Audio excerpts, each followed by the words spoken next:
Hello अस्सलाम वालेकुम। Hello अस्सलाम वालेकुम। मुसव्विर लाशारी व्लॉग्स में आप सबको खुश आमदीद। और अगर अभी तक आपने हमारा यूट्यूब चैनल सब्सक्राइब नहीं किया तो प्लीज़ सब्सक्राइब कर लें ताकि हमारी वीडियो सबसे पहले आप तक पहुंच सकें। तो आज हम बात करेंगे कि my life after dropping out from the university. Actually मैंने जितने भी लोग देखे हैं जो सक्सेसफुल होते हैं वो बोलते हैं कि भाई मैं ड्रॉप आउट था, मैं कॉलेज से निकाला गया था, ये वो। तो मुझे लगता था यार ये कहानियाँ हैं, लोग अपनी या तो सिंपैथी हासिल करने के लिए बोलते हैं ऐसा, या फिर जो नाकाम हो जाते हैं लोग या लोगों को मतलब मोटिवेट करने के लिए कि यार मैं आज इतना बड़ा बंदा बन गया हूँ और मैं पहले ड्रॉप आउट था। मतलब अपनी बनाते हैं स्टोरीज़ ताकि लोगों को मोटिवेट किया जा सके। क्योंकि मेरे काफ़ी मोटिवेशनल स्पीकर दोस्त हैं, वो बोलते हैं कि भाई हम ऐसी बहुत सारी कहानियाँ, मन घड़त कहानियाँ बनाते हैं ताकि लोगों को मोटिवेट किया जा सके जिनका रियलिटी से कोई ताल्लुक़ नहीं होता। तो मुझे भी लगता था कि यार शायद ये जो ड्रॉप आउट वाला सीन होता है ये रियल में नहीं होता है, ये लोग बस बताने के लिए कि भाई आप देखो ये बड़े लोग हैं जो कि ड्रॉप आउट हो चुके हैं। और फिर भी जैसे उसकी बिल गेट्स की कोटेशन भी है ना कि मैं अपनी यूनिवर्सिटी का ड्रॉप आउट हूँ लेकिन यूनिवर्सिटी के टॉपर्स आज मेरी कंपनी में जॉब करते हैं। तो ये सारी चीज़ें मुझे लगता था कि यार फेक हैं वगैरह। तो हुआ ये कि मैं 2015 में एडमिशन ली थी IBS अखर में और 2017 के एंड में मैं ड्रॉप आउट होने वाला था। मैं हुआ नहीं था, मैं होने वाला था, लेकिन अगर मैं एक सेमेस्टर और रुकता तो मैं हो जाता। तो इसलिए हम लोगों ने डिसाइड किया कि यार मैं यूनिवर्सिटी छोड़ रहा हूँ क्योंकि ये सेमेस्टर भी मेरा चला जाएगा, ज़ाया हो जाएगा। तो हम लोग मेरे कुछ दोस्त और मैं यूनिवर्सिटी छोड़ के चले गए किसी और यूनिवर्सिटी में। वहाँ पे जब मैं वापस आया, मतलब घर आया, मैं घर नहीं आ रहा था पहले तो, क्योंकि मुझे लगा कि यार मैं घर जाऊँगा सब बोले सामान, क्योंकि ऑब्वियसली आप यूनिवर्सिटी जब छोड़ छाड़ के आ जाते हो तो आप हर चीज़ छोड़ के आ जाते हो, मतलब सामान वगैरह जो भी है, मतलब वो आप अपने वापस घर पे लेके आते हो। तो मुझे ये था कि यार लोग बातें बनाएंगे, मेरे रिलेटिव्स क्या कहेंगे, क्योंकि मैं अपनी ख़ानदान में बहुत पढ़ाकू बंदों की जो बात होती है ना उनमें से हूँ। तो मुझे लगा कि यार लोग बातें बनाएंगे, और हुआ भी ये। बलूचिस्तान तक हमारे जो रिलेटिव्स हैं उन तक बातें पहुँच गई कि भाई ये फेल हो गया है, इसने यूनिवर्सिटी छोड़ दी है, पढ़ाई आधे में छोड़ दी है। और मैं कैडेट कॉलेज में पढ़ा हूँ, तो मतलब मेरे पेरेंट्स को मुझसे या बाकी लोगों को बहुत बड़ी उम्मीदें थी कि यार ये कैडेट कॉलेज में पहला बंदा पढ़ा है हमारे ख़ानदान का, तो ये बहुत कुछ करेगा, आगे जाएगा, बहुत अच्छी नौकरी होगी इसकी। इवन जब मैं इंटरमीडिएट पास किया था मैंने, तो उस वक्त उनको लगा था कि मैं आर्मी में जाऊँगा, अब तो बस ये कैप्टन वैप्टन बन जाएगा आर्मी का और हमारे मज़े हो जाएंगे।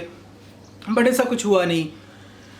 उसके बाद मैं ट्राई कर रहा था कि मेरा एडमिशन जितना जल्दी हो सके किसी ना किसी यूनिवर्सिटी में हो जाए। उन दिनों के दौरान मैं बहुत डिप्रेस भी था।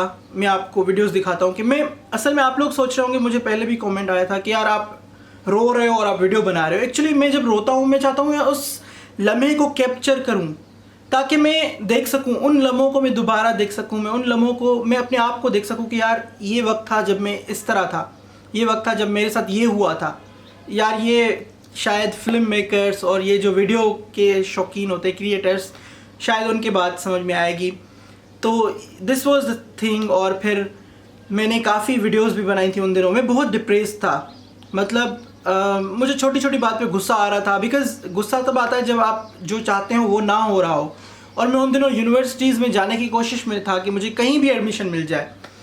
और जब मुझे एडमिशन मिला, इकरा यूनिवर्सिटी में मैं चला गया, तो फिर मेरी ये कोशिश थी कि जो लोग मुझे अभी समझते हैं कि यार ये नल्ला है, इसको कुछ नहीं आता, इसने फेल हुआ है, ये उनको कैसे चुप करवाया जा सकता है।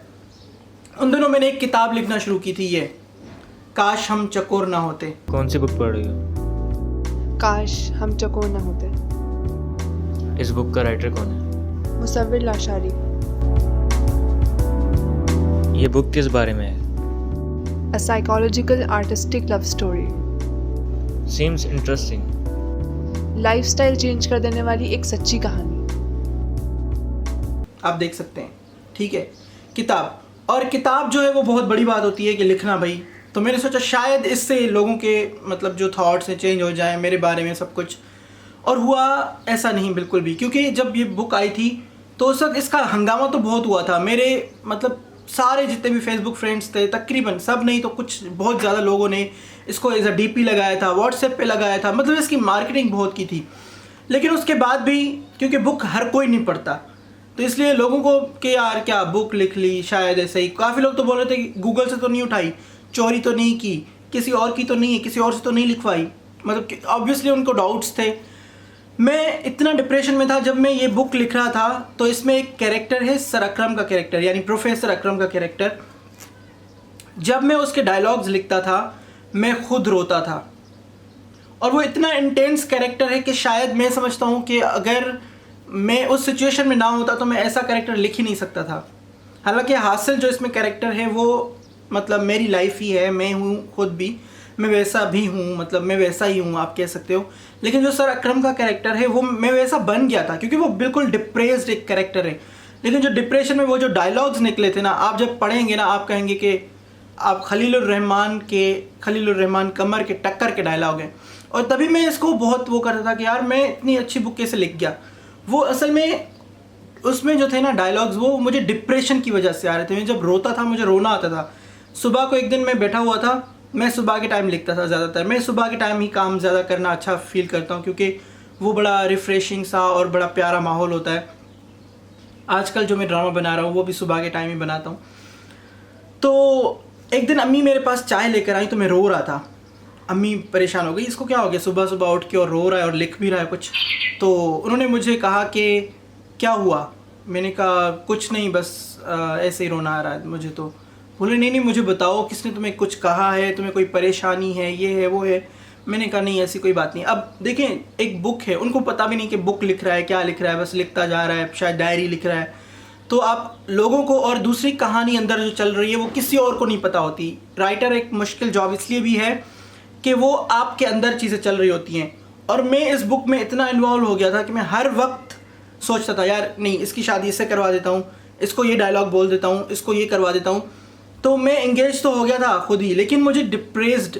देखिए लोग आपको कहते होंगे कि आप परेशान ना रहा करें, मैं कहता हूँ परेशान रहा करें। क्योंकि जो परेशानी होती है जिसे वो आपसे बड़े बड़े काम करवाती है, जैसे वो बोलते हैं ना कि ज़रूरत ईजाद की माँ है। ज़रूरत नहीं होगी आपको, परेशानी नहीं होगी, उससे निकलने का हल कैसे ढूंढेंगे आप। परेशान रहा करें ताकि आप कुछ कर सकें। और ड्रॉप आउट से ये है कि मुझे पता लगा कि यार नहीं अब मुझे कुछ करना है।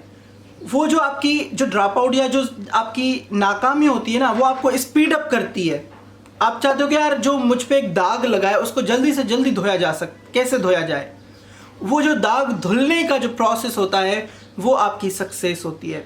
I am not a successful person, but मैं आपको बता रहा हूँ कि उस दिन के बाद जो मैं ड्रॉप आउट हुआ हूँ और उसके बाद जितनी भी मुझे मुश्किलें हुई हैं सब कुछ हुआ है, उसमें एक चीज़ हुई है, मेरी लाइफ स्पीड अप हो गई है। अब पहले मैं लेज़ी था कि यार नहीं कौन करे ये सब कुछ, क्यों करे। अब मैं ये नहीं सोचता, अब मैं कहता हूँ मुझे कुछ करना है। मुझे जो लोग मुझे गलत समझते हैं, जो लोग मुझे बोलते हैं कि तुम नल्ले हो, फेल्यूर हो, तुम नाकाम हो, वो मुझे ऐसा ना समझें। और ये जो ना समझने, क्योंकि आप अपने आप को सबसे ज़्यादा प्यार करते हो, अपने आप को प्रोटेक्ट करते हो, अपने आप का इमेज जो है आप नहीं चाहते कोई आपको बुरा समझे। तो वो जो आप उसके लिए स्ट्रगल करोगे वो स्ट्रगल आपकी सक्सेस में काउंट होगी। तो दिस इज़ द थिंग कि ड्रॉप आउट होने वाले लोग मतलब ज़्यादा कामयाब क्यों हो जाते हैं। फिर बहुत सारे लोग हैं जो कि ड्रॉप आउट होके फिर कामयाब हुए हैं। उसकी वजह यह है कि उनको ताने मिलते हैं, उनको अंदर ही अंदर एक खौफ होता है, एक दाग होता है उनके ऊपर जो कि वो धोने की कोशिश करते हैं। और जितना जल्दी धोएंगे उतना जल्दी वो सेटिस्फाई रहेंगे, खुश रहेंगे। इसीलिए वो लोग इतनी स्ट्रगल करते हैं और थकते नहीं हैं। तो अगर आप ड्रॉप आउट हुए हैं, कभी नाकाम हुए हैं, तो उसके लिए बुरा मत माने। और अगर आप एक पेरेंट हैं और आप ये वीडियो देख रहे हैं तो मैं आपसे रिक्वेस्ट करूँगा हाथ जोड़कर कि प्लीज़ अपने बच्चों को नाकाम होने पर मतलब बुरा मत कहें, उनको समझाएं कि इट्स ओके आप हुए हो। इसीलिए मैं जब अमेरिका में था मैंने एक कैंपेन स्टार्ट की थी, इट्स ओके टू फेल। और उस कैंपेन में अल्हम्दुलिल्लाह अमेरिका के बहुत सारे लोगों ने मेरा साथ दिया था। उसके अलावा पाकिस्तान में वो वीडियो जो मैंने तस्वीरें खिंचवाई थी सब लोगों की, वो वायरल हो गई थी। जो कि मेरा पेज 1000 लाइक्स भी नहीं थे उस वक्त। जो मेरा पेज है मुस्तफिल आशिर प्रोडक्शंस, उस पर 1000 लाइक भी नहीं थे। लेकिन उस पोस्ट को इतना शेयर किया गया था कि बाकी लोगों ने जो है पेजेस ने उसको वहाँ से तस्वीरों को डाउनलोड करके और अपने पेजेस पे लगाया था। तो लोग उससे रिलेट कर पा रहे थे क्योंकि सब लोग फेल होते हैं, कोई भी ऐसा बंदा नहीं है जो कि फेल ना हुआ हो कहीं ना कहीं। अगर आप पढ़ाई में फेल नहीं होते तो आप रिलेशनशिप में फेल होते हो, आप रिलेशनशिप में नहीं होते तो आप दुनिया की और चीज़ें, आप सोशल नहीं होते या कुछ और, मतलब कहीं ना कहीं आप फेल हो जाते हो। तो इट्स ओके टू फेल। और दूसरी बात, अगर आपको कभी भी ज़िंदगी में मौका मिलता है कि आपको, अगर सोसाइटी ने फोर्स करके इंजीनियरिंग में डाला है या सोसाइटी ने आपको फोर्स करके डॉक्टर बनाने के लिए बोला है, या कोई भी प्रोफेशन हो, कोई भी प्रोफेशन, मैं इन दोनों के लिए सिर्फ नहीं बोल रहा, तो अभी भी टाइम है, इसको क्विट करके उसमें चले जाएं। उसका रीज़न ये है कि आप जो कर रहे हैं, फॉर एग्जांपल जो दिल से नहीं कर रहे हैं, उसमें आप डिग्री भी ले लेंगे, शायद आपको जॉब भी मिल जाए और आप कमा भी लें, लेकिन उसमें आप कभी एक्सेल नहीं करेंगे। आपका नाम नहीं होगा कि यार ये बंदा, इसका काम देखो। जो बंदा 5 साल सिर्फ इसलिए पढ़ा है कि यार मुझे डॉक्टर बनना है, फैमिली वाले बोलते हैं कि डॉक्टर बनना है, और पड़ोस वाले बोलते हैं फैमिली में कोई डॉक्टर नहीं है, मैं पहला डॉक्टर बनूंगा, नाम होगा, वो कभी भी एक्सेल नहीं होंगे, वो दुनिया का कोई अच्छा डॉक्टर नहीं बन पाएगा कभी भी। जो आप चाहते हैं वो बने और उसमें एक्सेल कर सकते हैं आप, लोग आपकी मिसालें देंगे। तो ये है मेरी छोटी सी स्टोरी, होप आपको पसंद आई हो। अगर पसंद आई तो प्लीज़ लाइक, शेयर और कमेंट करें ताकि हमें सपोर्ट हो और हम आपके लिए और भी ज़्यादा अच्छी अच्छी वीडियोस बनाते रहें। अल्लाह हाफ़िज़।